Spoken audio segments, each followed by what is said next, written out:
Dans cet épisode d'IA Café, ce que je vous propose, c'est un enregistrement que nous avons tenu devant public. C'était le mercredi 15 avril 2026 dans le cadre du rendez-vous numérique de Québec. On était au terminal des croisières du Vieux-Port de Québec. Si un jour vous passez par là, passez faire un tour. C'est magnifique. Nous y étions pour donner nos prix IARC et Lovelace devant un public en feu. C'était vraiment le fun d'être là avec mes deux collaborateurs préférés pour l'occasion, Sylvain Munger et Véronique Tremblay. D'ailleurs, je les remercie de m'avoir accompagné dans cette aventure. Convaincu que vous allez apprécier. Bonne écoute.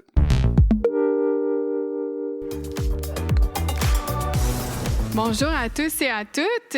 Nous poursuivons maintenant nos discussions autour de l'intelligence artificielle dans un format un peu plus interactif. Nous avons un panel cet après-midi et pour souligner et clore en beauté la 6e saison du balado IA Café, nous vous offrons l'enregistrement devant le public. Et on va également, je crois, faire la remise des prix IARC. Est-ce que c'est correct, ça, comme je le dis? Oui? Et Lovelace. Donc, merci d'accueillir Jean-François Sénécal, professeur et chercheur à l'Université Laval.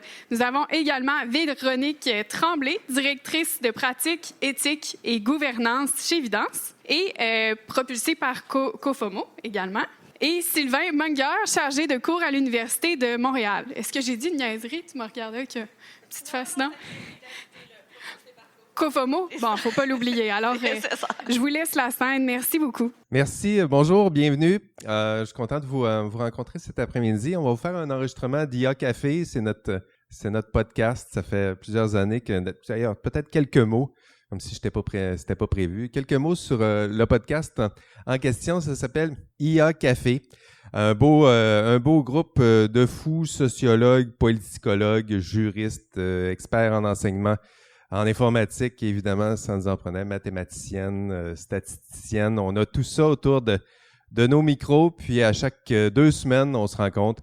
Puis on parle d'intelligence artificielle, évidemment, là, mais on essaie de couvrir le plus large possible, aller chercher les experts du domaine, dans n'importe quel domaine d'ailleurs.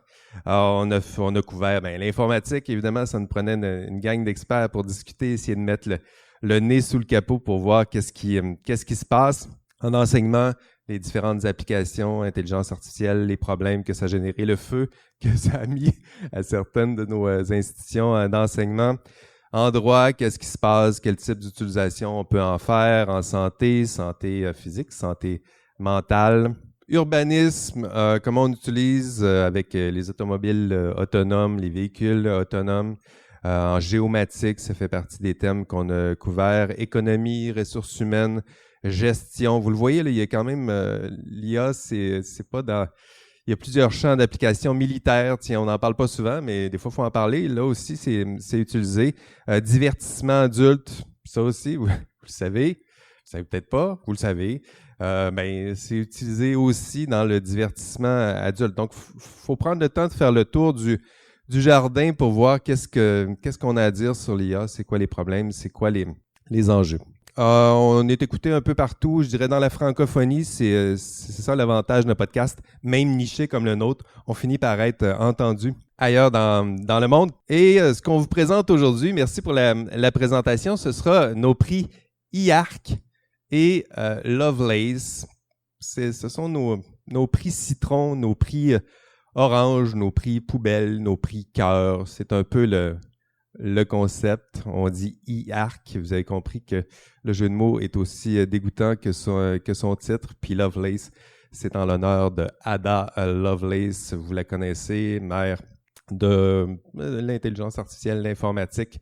Elle était là bien avant nous. C'est ce qu'on a prévu pour vous pour cet enregistrement d'IA Café. Et c'est parti!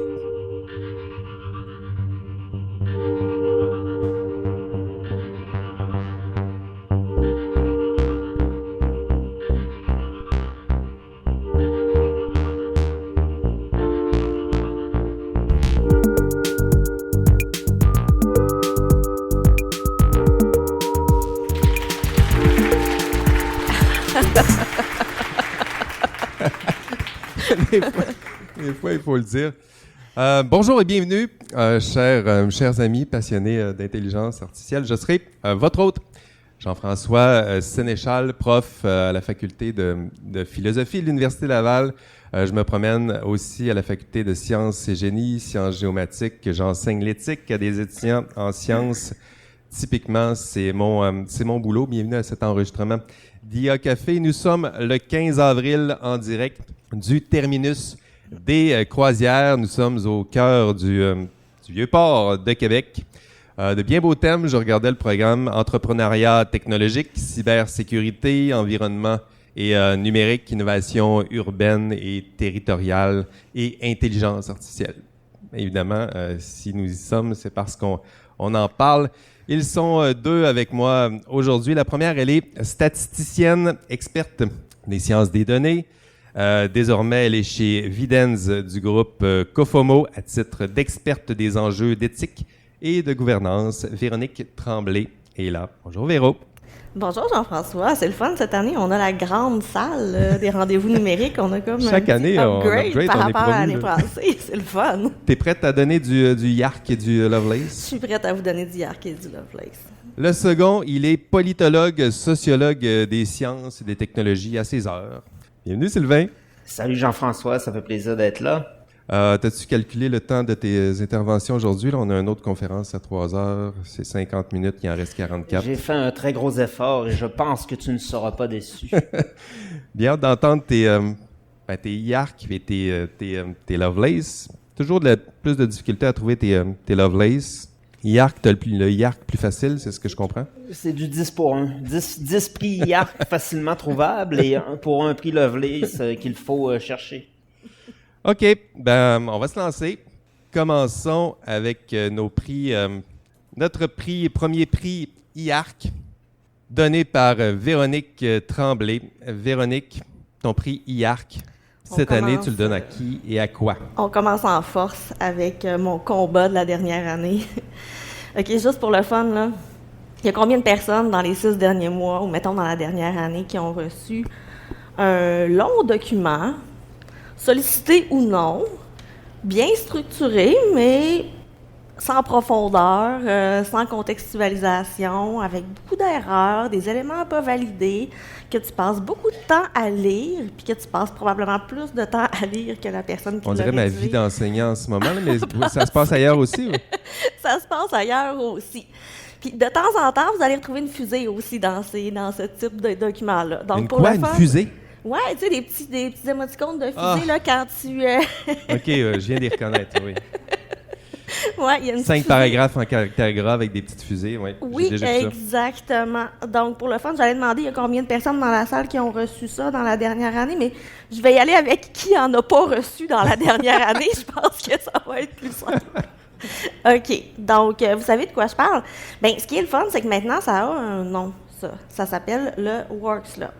Et là, sur mon prix IARC... WorkSlop? WorkSlop, comme okay. AI slop, mais WorkSlop. OK. De la slop pour le boulot. Ouais, de la slop pour le boulot. Donc, mon prix IARC de cette année, c'est un prix collectif. C'est un prix IARC à toutes les personnes qui en ont envoyé dans la dernière année.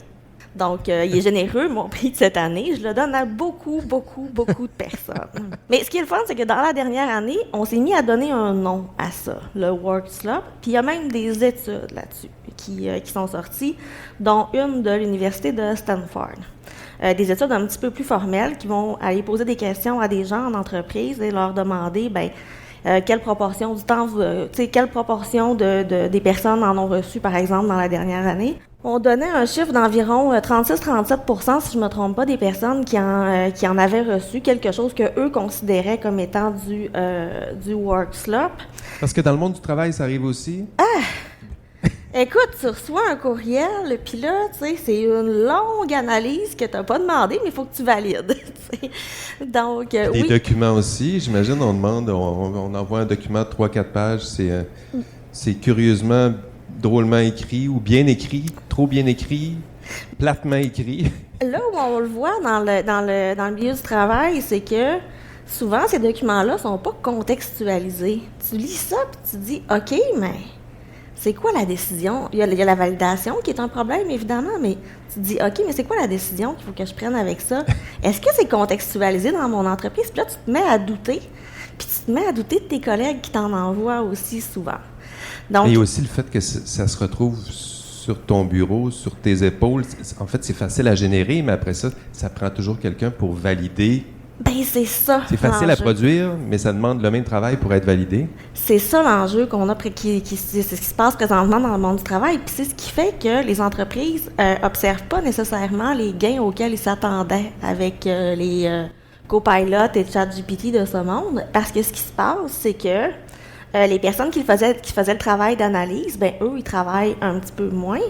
Mais toute la charge cognitive est transférée vers des strates supérieures dans l'organisation. Donc, c'est les personnes qui étaient en charge de valider, de prendre des décisions qui doivent refaire finalement ce travail-là.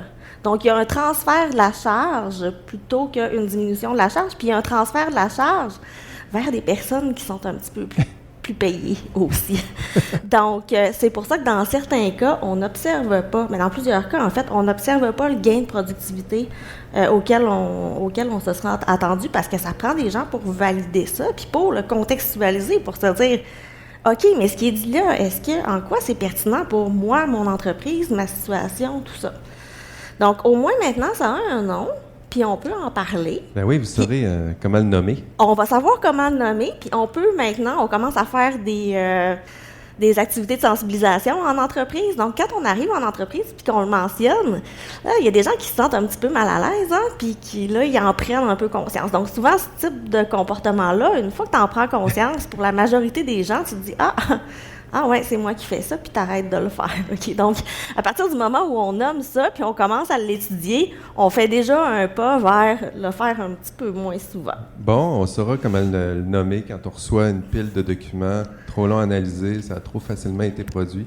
Finalement, ça se retrouve sur nos frêles épaules déjà bien occupées, mais vous saurez, c'est du workslop. Workslop. On Il y traduit a un ça mot comment? en français. L'OQLF a appelé ça du travail dégénératif. Travail dégénératif. Ouais, j'aime ça quand même. Ça. Travail dégénératif. On aurait dû... J'avais appelé ça de la aurait dû bouillie écrire. pour le boulot. Là, je savais pas trop comment le nommer, mais Bouillie c'est vrai, pour le travail boulot. dégénératif. Travail dégénératif de l'OQLF, mais bouillie pour le boulot, ça fonctionne. Ouais, c'est J'aime le fun ça. aussi. On dirait que c'est plus le Choisissez. fun, mais Faites les deux votre sont le choix. fun. En tout cas, choisissez celui que vous voulez, mais maintenant, vous pouvez le nommer, puis vous pouvez aller voir l'étude de l'Université de Stanford, puis dire « Hey, regardez, là, c'est ça qui est en train de se passer. C'est ça Arrêtez qui de se faire passe. ça, s'il vous plaît. » Ouais, c'est pour ça qu'on est autant chargé au boulot. Merci. Allons du côté du Lovelace. Qu'est-ce qui est ton coup de cœur en intelligence artificielle cette année, Sylvain? Dans quelle direction tu t'en vas là? Ouais, je vais aller du côté du capitalisme pour une fois. Je vais parler, le prix Lovelace, je le décerne à Yann Lequin, qui est un des qui avait obtenu le co-détenteur du prix Turing avec Yoshua Bengio, Geoffrey Hinton et lui-même. En 2018, je crois qu'ils avaient reçu ça, si je me trompe pas. Bonne question, là. J'ai pas cette Donc, date-là en tête. jusqu'à 2025, M. Lequin était chef responsable de la recherche de l'IA chez Meta, qu'il a quitté. Il l'a quitté à la fin de l'année pour démarrer sa start-up. Il a lancé sa boîte début 2026 et il a appelé la Advanced Machine Intelligence, ou AMI. Et c'est un événement important. Ami, c'est ça?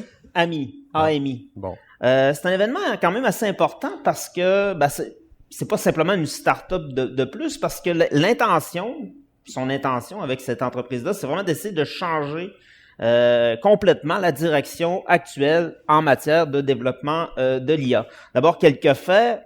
La start-up, une valorisation actuelle qui atteint les 3 milliards, donc c'est pas à la portée de tout le monde. On parle quand même de quelque chose qui est assez gros. Ils ont levé aussi ils ont fait une levée de fonds historique qui s'est élevée à tout près d'1 milliard de dollars aussi, qui était une levée de fonds qui a été historique là, pour une entreprise européenne. D'habitude, on parle de quelques millions, là, pas 1 milliard.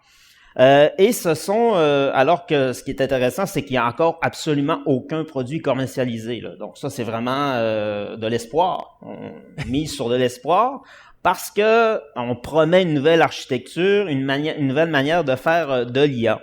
Son idée, c'est la plupart des intelligences artificielles aujourd'hui, qu'on peut penser à ChatGPT ou à Gemini ou à d'autres, lui, il critique beaucoup les grands modèles de langage. Il dit que ça a plafonné. Là. Pour lui, les LLM puis tout ça, là, on a fait le tour, ça a plafonné, il faut aller ailleurs. On tourne en rond. Enfin, on est comme dans une roulette de hamster et on tourne comme ça et ça peut continuer très longtemps en restant ainsi. Puis lui, ce qui l'intéresse, c'est de repousser les frontières. Ils fonctionnent toujours de la même manière, c'est-à-dire qu'ils vont prédire du texte, ils vont deviner le mot suivant à partir d'une grande base de données. Et pour Lequin, c'est un problème, ça, parce que ces systèmes-là ne comprennent pas vraiment le monde. Ça va faire un lien avec l'autre, mon prix IARC tout à l'heure. C'est-à-dire qu'ils peuvent manipuler des mots, du langage, mais ils ne comprennent pas, ils n'ont pas de réelle compréhension de la réalité. Donc, son objectif, c'est vraiment de construire ce qu'il appelle il appelle ça les systèmes mondes, c'est-à-dire des modèles qui seraient capables de comprendre le monde réel et concrètement, à quoi ça pourrait ressembler, c'est qu'au lieu d'apprendre à partir de textes, de corpus, ces systèmes-là pourraient apprendre à partir d'images, à partir de vidéos ou à partir de capteurs aussi dans le monde réel qui pourraient observer comme ça et réussir à tirer des modèles, des extractions par rapport à ça. Donc, en observant le monde, on pourrait arriver à en apprendre les règles, c'est-à-dire comment les objets bougent, comment on peut produire des effets, comment on peut anticiper ce qui peut se passer. Et l'objectif final avec ça, c'est d'avoir une IA qui serait capable de raisonner, de planifier et d'agir dans le monde réel. Ben oui. Un peu comme un humain, en fait, le ferait. Donc, on change complètement de registre. On passe d'une IA qui parle du monde à une IA qui pourrait agir dans le monde en ayant une compréhension. Bon défi. C'est ça son ambition. On lui souhaite bonne chance. On lui souhaite bonne chance, Yann Lequin. D'ailleurs, il est plutôt... Parmi les trois, on en parlait un petit peu sur l'heure du midi, Hinton, Bengio, c'est plutôt techno... pessimiste, je dirais. Là, on a peur de la singularité, ça pourrait changer, ça pourrait basculer du jour au lendemain. Lui, fait plutôt partie de l'équipe que ça va bien aller. Enthousiaste. Ça va bien aller, on va s'arranger, on va développer des technologies comme ça. Les LM, c'est pas assez suffisant. Et en même temps, on parle beaucoup de concentration des grandes entreprises, les GAFAM, et même des concentrations au niveau du capital risque, parce que le capital risque, juste si on compare le niveau américain par rapport à un pays comme la France, là, aux États-Unis, on est dans le plus de 100 milliards par année investis en capital risque, alors qu'en France, on est à 7-8 milliards, donc ça donne une échelle de grandeur. Et des initiatives comme celle de Lequin, c'est une manière de diversifier l'innovation, donc d'essayer de jouer un peu selon les mêmes règles, sur les mêmes terrains que ces grands joueurs-là, donc de diversifier les approches et en même temps les capitaux aussi. Je compléterais peut-être en disant, moi, mon premier choix de Lovelace, c'était Lequin aussi, mais comme on s'est rendu compte qu'on avait le même prix Lovelace, j'en ai choisi un autre. Trop de love pour Lequin, faut pas exagérer. On a fait un bras de fer et c'est moi qui ai gagné. Ouais, c'est ça, il a gagné, je l'ai laissé gagner. Moi, justement, Lequin, parce que je trouve qu'il est en train de se comporter en vrai scientifique. Présentement, tout le monde travaille sur les LLM, tout le financement est là, tout le monde travaille là-dessus. Puis oui, on progresse, là, puis ça progresse vite, mais lui, il a décidé, OK, moi, je vais voir ailleurs. Puis ça, je trouve que c'est un vrai scientifique. Si lui, Bengio et Hinton n'avaient pas fait ça à l'époque, là, où ils ont fait leurs travaux sur les réseaux de neurones, puis personne ne regardait ça, les réseaux de neurones. Là, c'était complètement out. Puis eux, ils ont dit non, nous, on se tourne vers ça, puis on travaille là-dessus. Puis ils ont fait des découvertes vraiment intéressantes. Là, lui, c'est un peu ce qu'il est en train de faire. Il est en train de se dire, OK, tout le monde est là-dessus. Moi, je m'en vais voir ailleurs. Puis je trouve que ça, c'est le travail de scientifique. Oui, pour ça, il faut lui élever notre... Et en plus, il a quitté une bonne position. Là. Je veux dire, c'était un bon job qu'il avait là, chez Facebook. Là. Non, il est pas triste en ce moment. Mais je suis pas sûre que... Moi, je m'inquiète pas pour lui. Je suis pas mal sûre qu'il était capable de mettre quelques dollars de côté avec ça. C'est du gros business...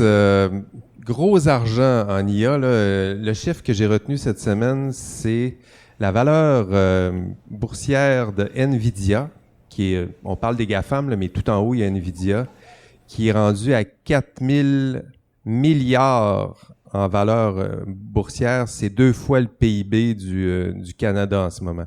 Quand on regarde ces gros joueurs-là, on dit il y a peut-être... c'est difficile de négocier avec des joueurs aussi puissants. Là, on voit qu'il y a une vraie force monétaire et économique qui est...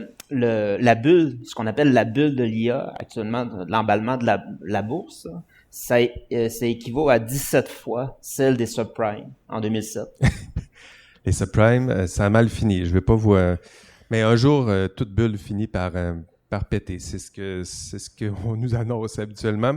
Qui sait? Si vous êtes capable de le prédire, vous me ferez signe. On fera des investissements ensemble. Mon prix YARC. Donc, avant de passer à mon prix Lovelace, mon prix YARC, je vais le donner à l'écran. C'est écrit Suno, les artistes en otage, mais c'est un prix que je ne donne pas seulement à Suno. Ça fait à peu près 10 ans que ça dure. Je vais le donner de façon conjointe à des acteurs qui, habituellement, auraient plutôt du love. Je vais commencer par le love. OpenAI, ChatGPT avec ses beaux LLM, on aime ça. Google Labs qui font des outils extraordinaires pour produire images, vidéos comme Nano Banana, si vous avez utilisé, vous savez de quoi je parle.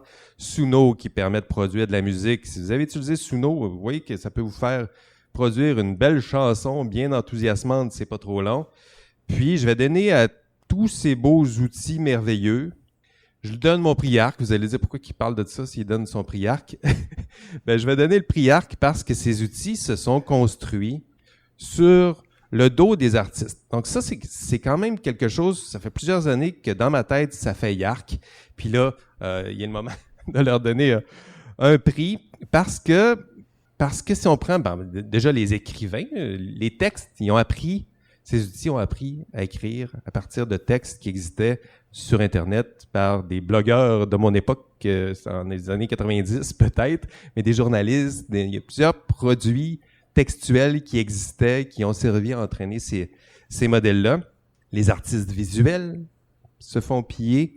Si on regarde toutes les photos qui se retrouvent sur Internet, dessins, créations artistiques, tout ce qui a été publié, ces outils ont utilisé ce contenu-là pour reproduire, imiter les maîtres, sans aucune forme de rétribution monétaire, sinon aucun remerciement. Des outils qui puisent dans les dessins de Jean-Paul Hyde.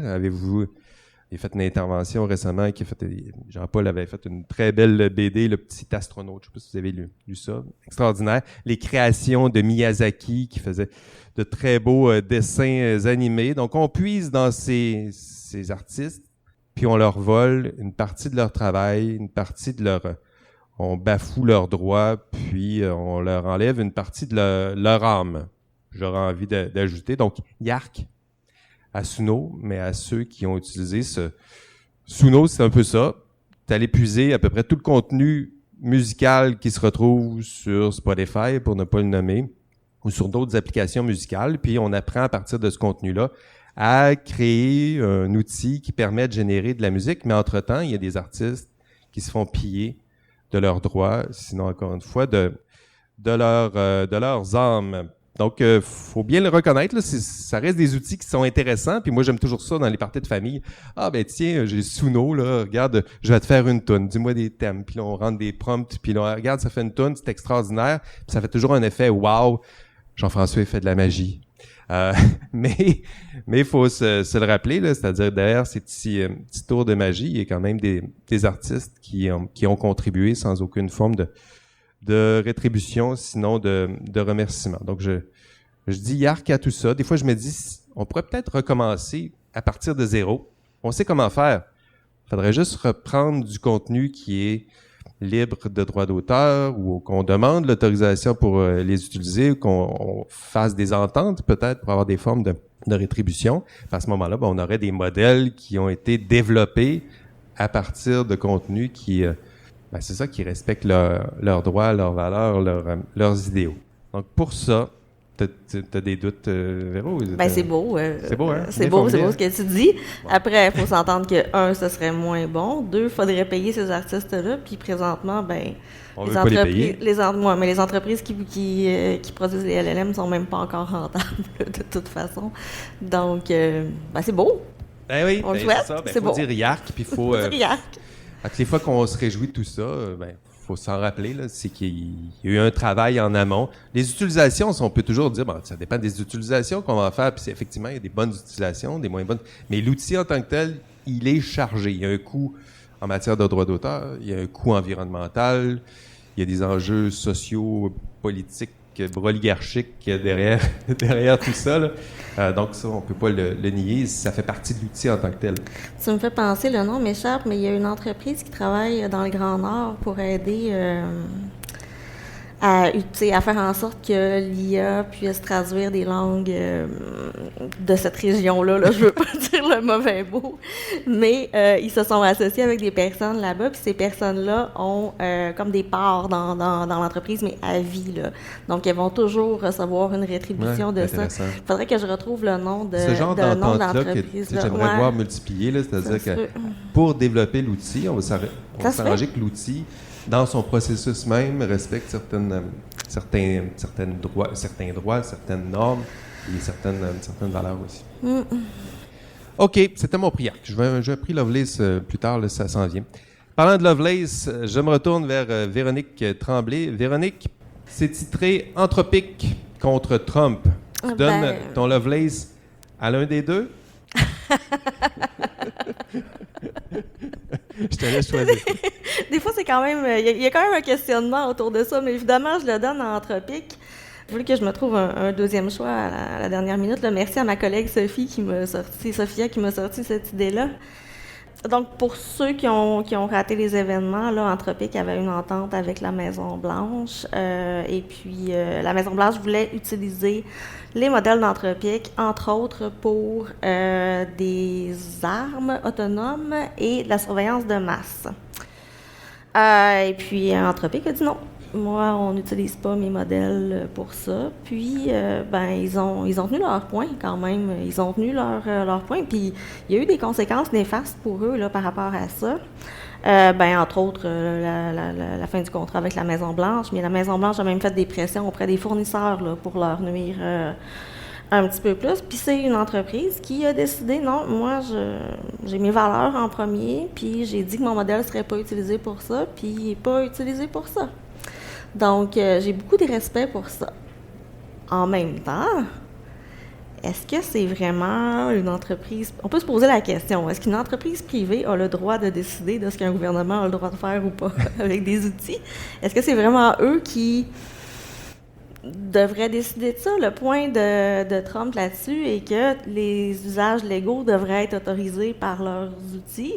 Bref, il y a une discussion intéressante autour de ça. Pour moi, c'est pas si clair que ça qu'une entreprise devrait avoir ce pouvoir-là de décider ou pas ce qu'un gouvernement fait. Mais en même temps, j'ai beaucoup de respect pour une entreprise qui dit non, moi, je vais pas aller vers les profits tant que ça, je vais respecter mes valeurs. Donc, je suis un peu déchirée, en fait. C'est un Lovelace, mais qui me déchire un peu quand même. Oui, Lovelace, parce que j'imagine qu'elle prend une décision qui s'aligne mieux avec tes valeurs, c'est peut-être pour ça qu'on donne du love dans cette direction-là. Je pense que c'est ça, en fait. C'est que dans ce cas-ci en particulier, l'entreprise respecte mes valeurs à moi. Mais dans un cas où l'entreprise se serait opposée au gouvernement, puis aurait fait quelque chose qui ne respecte pas mes valeurs, probablement que j'aurais fait la critique inverse, là.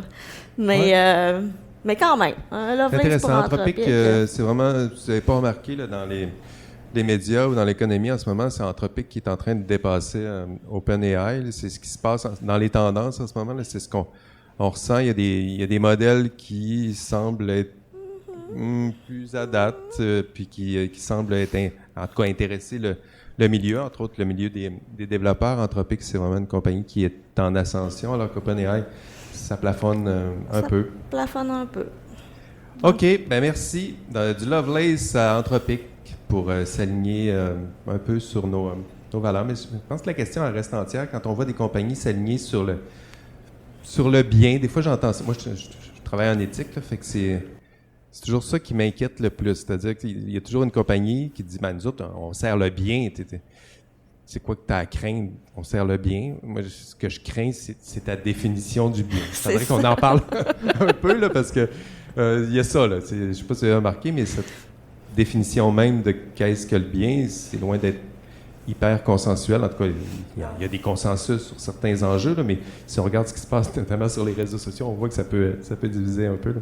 En même temps, si on parle du bien, mais je veux dire, si on avance sur ce terrain-là, je vais faire l'avocat du diable ici, mais est-ce que la sécurité nationale est un bien? Je veux dire, est-ce que c'est mauvais? Est-ce que c'est malveillant de penser à la sécurité d'un État et quels moyens on peut utiliser ou que cet État-là peut utiliser pour l'assurer? Bonne question. Ça dépend de quel côté de la frontière on est, j'imagine.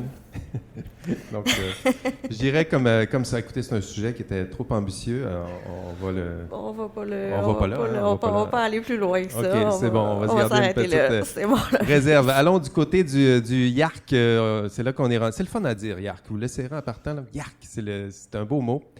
Agent du chaos. J'imagine qu'on parle des agents IA, c'est eux autres qui mettent le chaos? Ce qui m'avait interpellé dans cet article-là, c'est que je l'ai vu passer sur les réseaux, mais il y a beaucoup de personnes qui le qualifiaient de plus important papier sur l'IA, en tout cas, à tout le moins disons en sciences sociales, là, mais critique là, de l'année.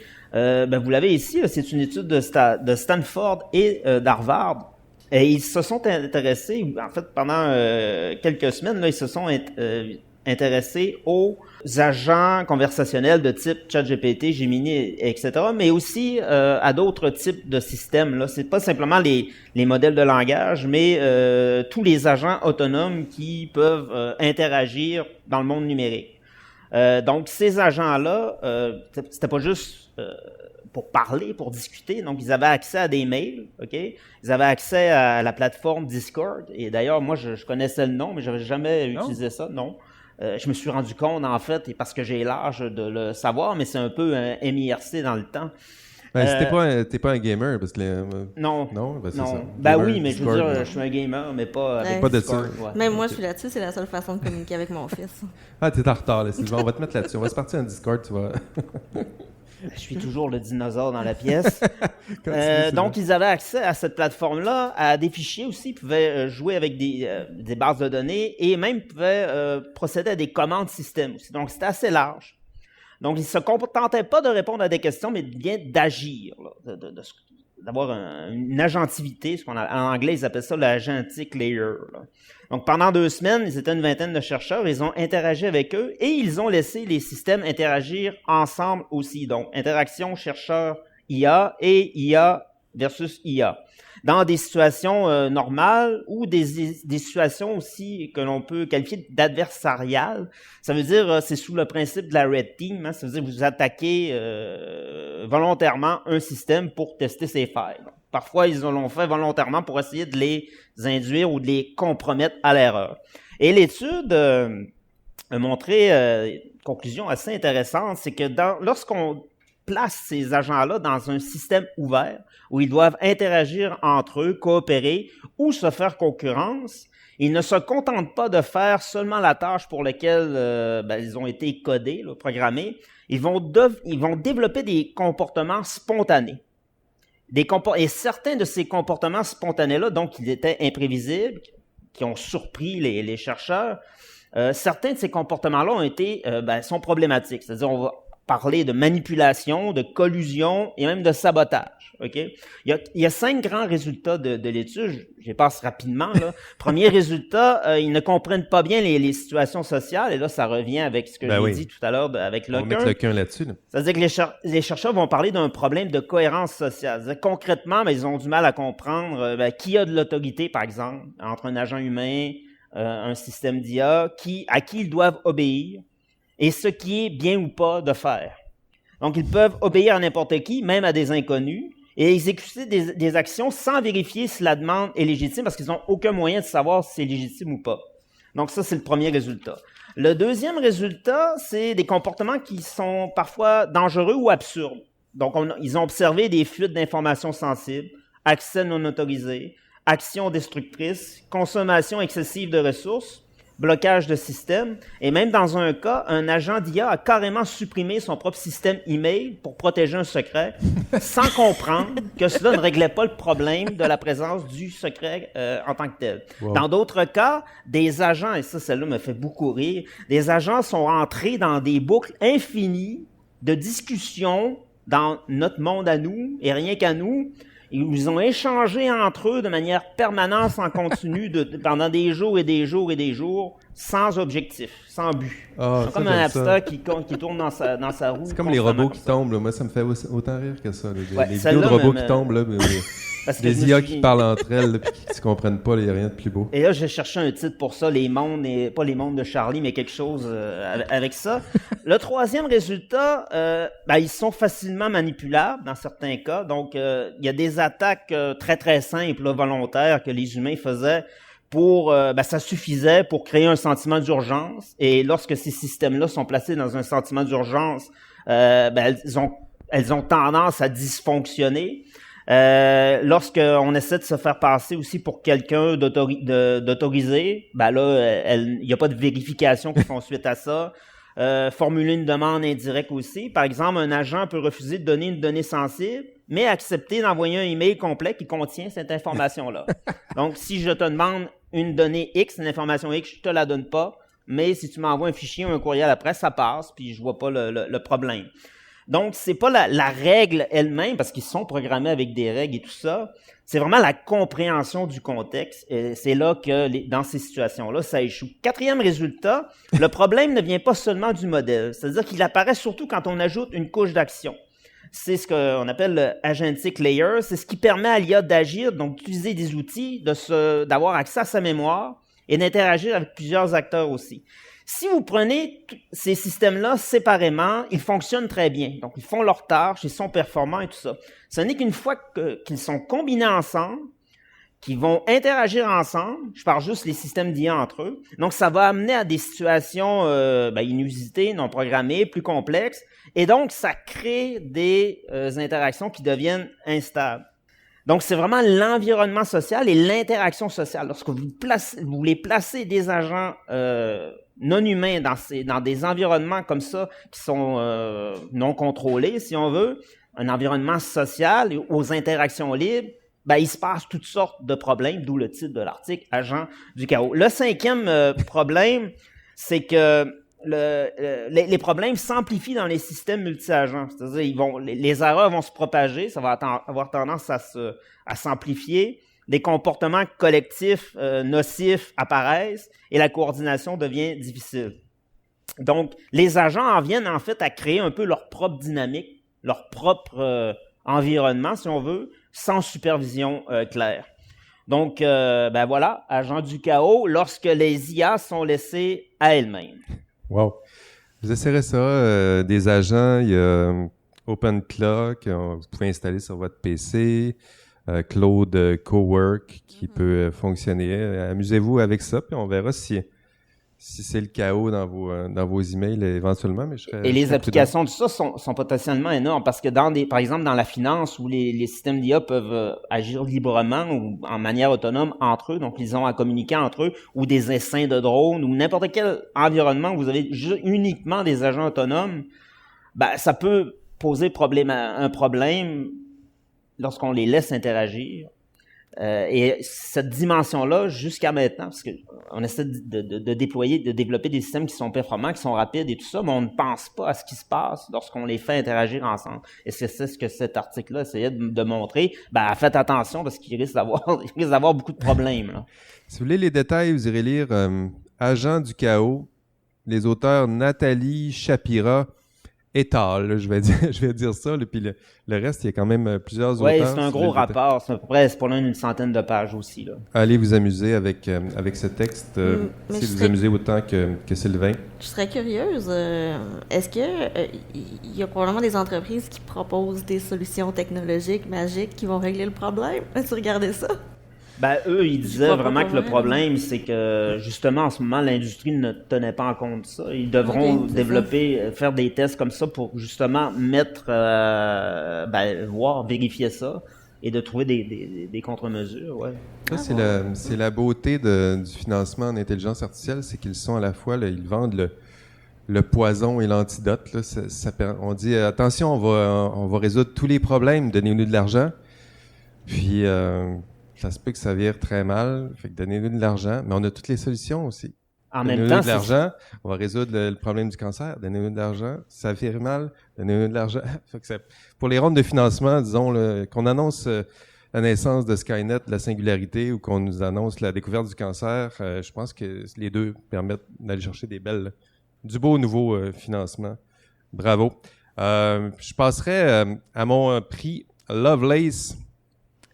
Mon prix Lovelace, je vais le donner à AlphaFold et sa lutte au cancer. Bon, donc, vous le savez, AlphaFold, c'est un outil pour prédire la forme 3D des protéines. Donc, vous lui donnez une séquence d'ADN, puis l'outil peut prédire la liste des acides aminés qui constituent la protéine. Ça, je le lis parce que sinon, je l'aurais pas su. Mais il peut aussi prédire la forme tridimensionnelle de la structure de cette protéine. Puis ça, en recherche biomédicale, ça fait toute la différence parce qu'une protéine sans sa structure 3D, ça vaut pas grand-chose. Pour produire des protéines pharmaceutiques, on a besoin de la forme tridimensionnelle de la protéine en question. Puis en juillet 2022, AlphaFold 2, on était rendu à la deuxième itération, a permis de prédire les structures de plus de 200 millions de protéines appartenant à environ 1 million d'espèces, oui, en gros. La recherche biomédicale peut désormais prédire la structure d'à peu près n'importe quelle protéine qui se trouve dans la nature. Donc, je lui donne mon prix Lovelace parce que Google DeepMind a rapidement compris qu'il devait ouvrir le code informatique pour le rendre public, pour accélérer le développement de la technologie.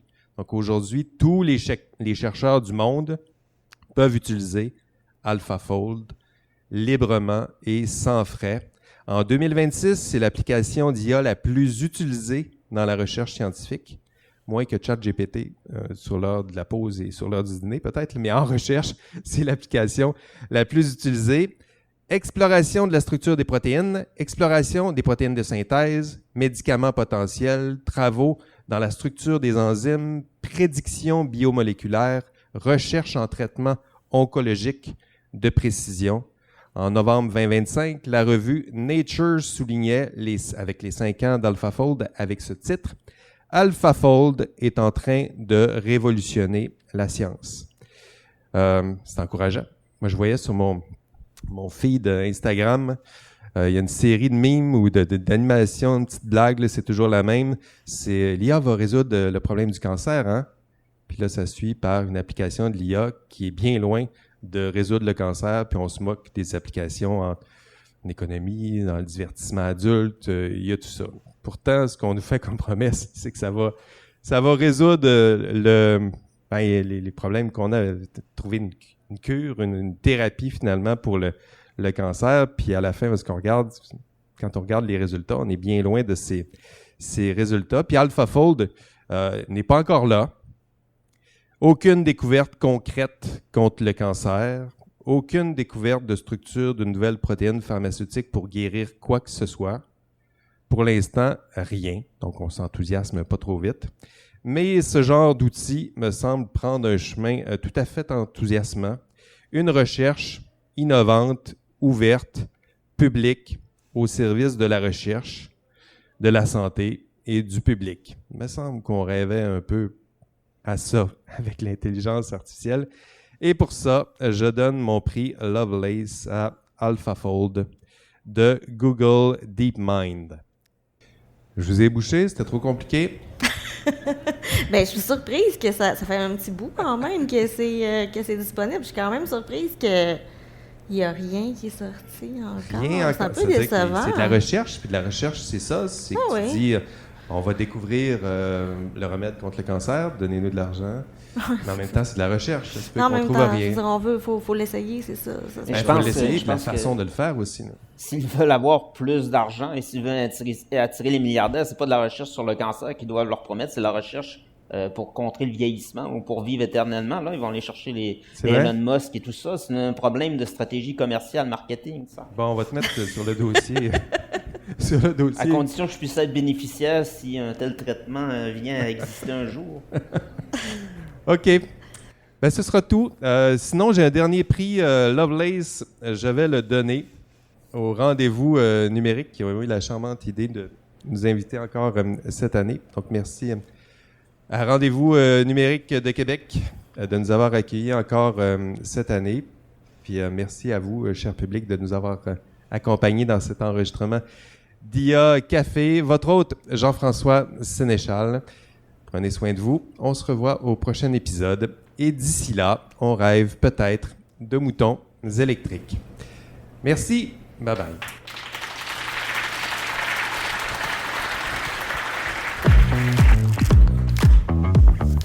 Merci pour la discussion, c'est intéressant.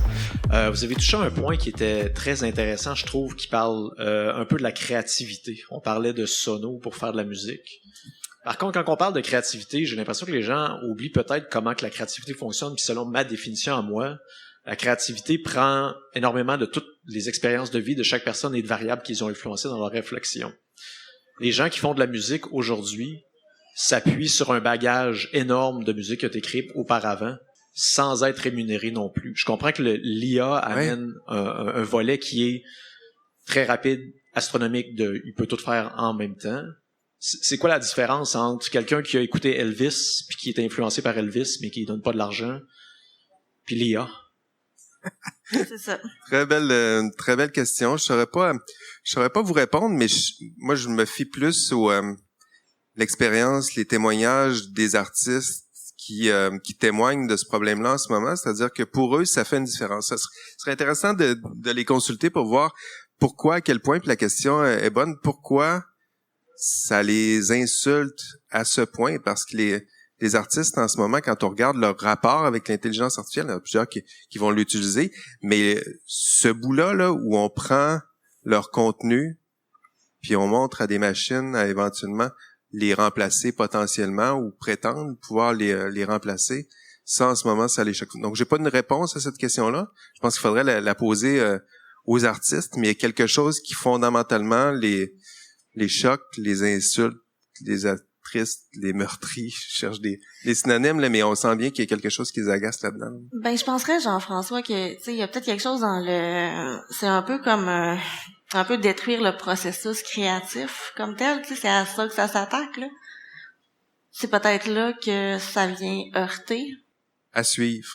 Je peux pas répondre complètement à ça. C'est sûr que dans l'histoire, il y a toujours des gens qui ont fait des références à différents artistes, mais en même temps, ça a toujours paru comme quelque chose que tu mettais de l'avant. Tu sais, je parle de telle personne, je l'ai mis dans mon œuvre, j'en suis fière de continuer le chemin de cette œuvre-là, mettons. Ben c'est ça, c'est que là, il n'y a pas de mention de ça. Il n'y a aucune mention, c'est un peu... Il y a une disparition, il y a une fantomisation des artistes qui ont contribué avant. C'est-à-dire qu'à la fin, on a une espèce de bouillie, de slop. Tiens, ça va être notre slop musical où on se rend compte qu'il y a quelque chose, mais il y a la trace quand même fantomatique des auteurs qui étaient là avant, mais on n'est plus capable de les reconnaître, de les identifier. Puis il y a quelque chose comme ça qui doit faire mal à l'artiste en disant... Surtout quand on leur demande, tu sais, à Suno, fais-moi une petite toune là, qui viendrait des îles de la Madeleine en français, en québécois, puis là, tu restreins, puis tu vois que son bagage pour apprendre, il est plus restrictif, puis là, tu reconnais quasiment des voix.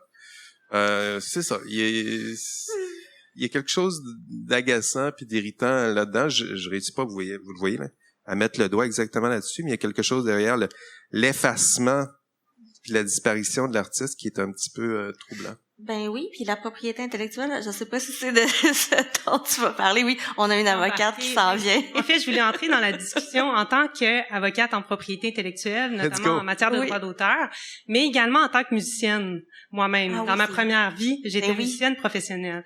Donc, je suis un peu d'accord avec l'intervention de monsieur là au niveau juridique. En fait, c'est très cohérent aussi.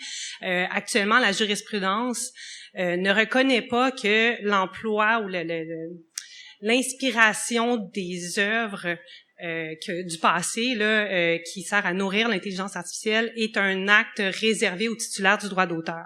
Donc, pour l'instant, le courant là principal en matière de droit d'auteur est que ce n'est pas un acte réservé aux titulaires du droit d'auteur.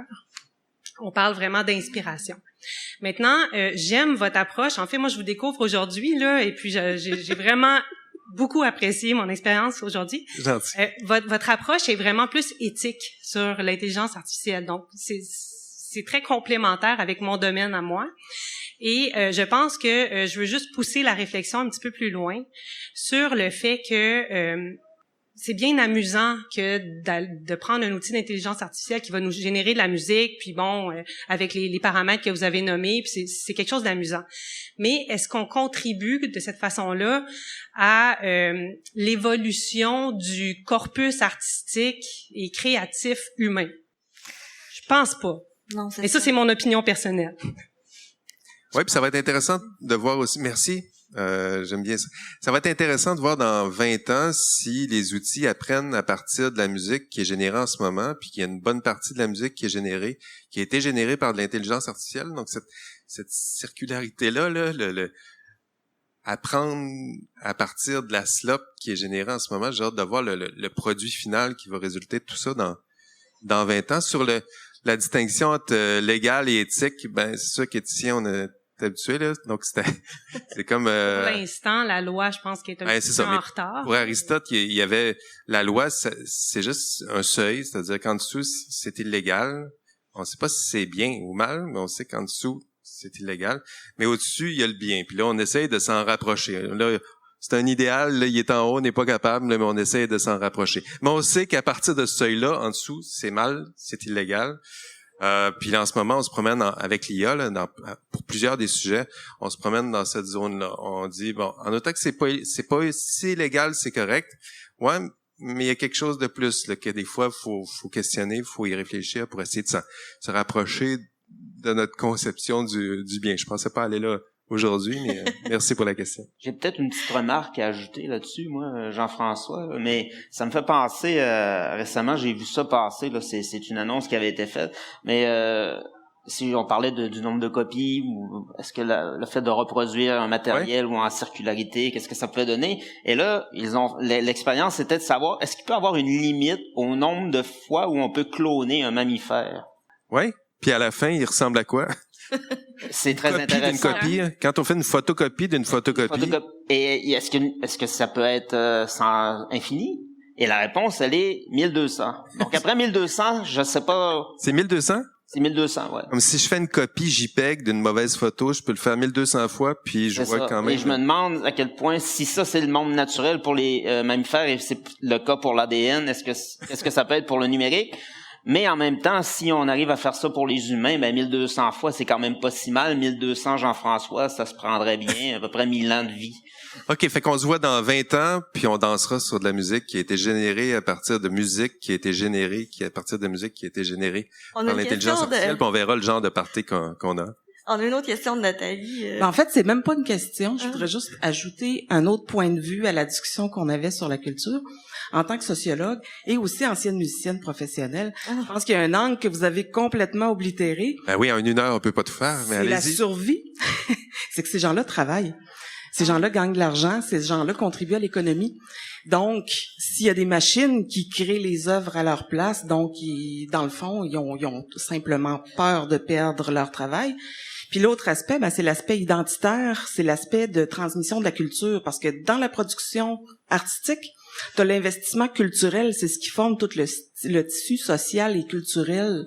Donc, si c'est des machines qui le créent, encore là, on s'extrait finalement de cette culture-là, on crée un peu, je dirais, c'est du faux en réalité parce que ça vient pas justement de la personne. Fait que c'est les deux points de vue que je voulais apporter. Je pense qu'on est en train de se trouver des nouveaux collaborateurs pour IA Café. Oui. C'est qu'on est en train écrivez-nous, on va enrichir notre.